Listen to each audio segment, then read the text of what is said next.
আলাইকুম, আমি doctor M Ruhul Amin. আজকে আপনাদের মাঝে আরও একটি কেস নিয়ে হাজির হয়েছি। ৩-৪ মাস যাবৎ কানে ব্যথা, অসহ্য কানে ব্যথায় ভুগতেছে। তো আসুন আমরা এই রোগীর কাছ থেকে শুনি এই ৩-৪ মাসের কানের ব্যথা কত অল্প সময়ের ভিতরে হোমিওপ্যাথি চিকিৎসায় ভালো হলো। আসুন আমরা রোগীর মুখ থেকে শুনি। আসসালামু আলাইকুম। আচ্ছা, আপনার নাম হচ্ছে বিউটি বেগম, তাই তো? বাড়ি হচ্ছে ভোলা, আর থাকেন হচ্ছে কাকপট্টি।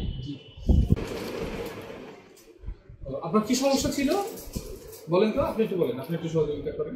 মানে 4 মাস আগে যে কানের ব্যথা, 4 মাস যাবত কানে ব্যথা এবং গায়ে জ্বর আর সাইড রানের সাইডে ব্যথা।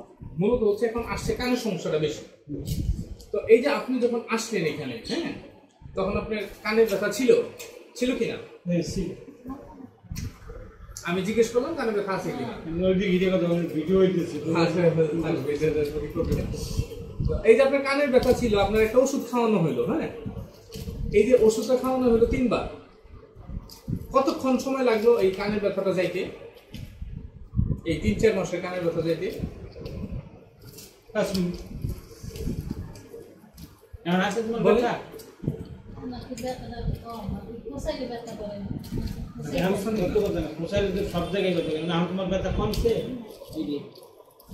সেটাই আমি জিজ্ঞেস করছিলাম যে ব্যথা আছে কিনা। ওষুধ দেওয়া হলো, 5 মিনিট পরে আপনি বললেন যে আমার কানের ব্যথা নাই। কথা সত্য স্যার? আপনি বলেন তো, এত তাড়াতাড়ি হোমিওপ্যাথিতে ব্যথা যায়, এটা কি বিশ্বাসযোগ্য কথা? না, এটা বিশ্বাসযোগ্য কথা। এখন তো বলে তারা যেমন বলে কথা মানতে হবে। এটা বিশ্বাসযোগ্য কথা না, তাই না? 5 মিনিটে এই 3-4 মাসের কানের ব্যথাটা চলে গেল। এই 5 মিনিটে এত একটা ইনজেকশন দিলে তো যাইতে 20-25 মিনিট সময় লাগে, ঠিক কিনা? আর আপনি কি আমার খুশি করার লিগে কইলেন, না ভয় করলেন, না কি? সত্যি তোমার ভুল হবে, মিথ্যা বললে অসুখ বেড়ে যাবে। সত্য যা, না করলে নাই, কোনো অসুবিধা নেই। এখন কি ব্যথা আছে? মুখে বলে ব্যথা নাই।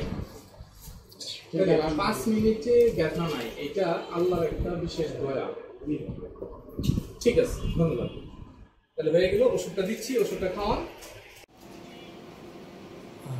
এতক্ষণ রোগীর মুখ থেকে শুনলেন যে 3-4 মাসের কানের ব্যথা কিভাবে এত অল্প সময়ে ভালো হয়ে গেল।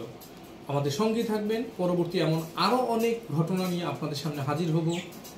ততক্ষণ ভালো থাকবেন, সুস্থ থাকবেন। আসসালামু আলাইকুম।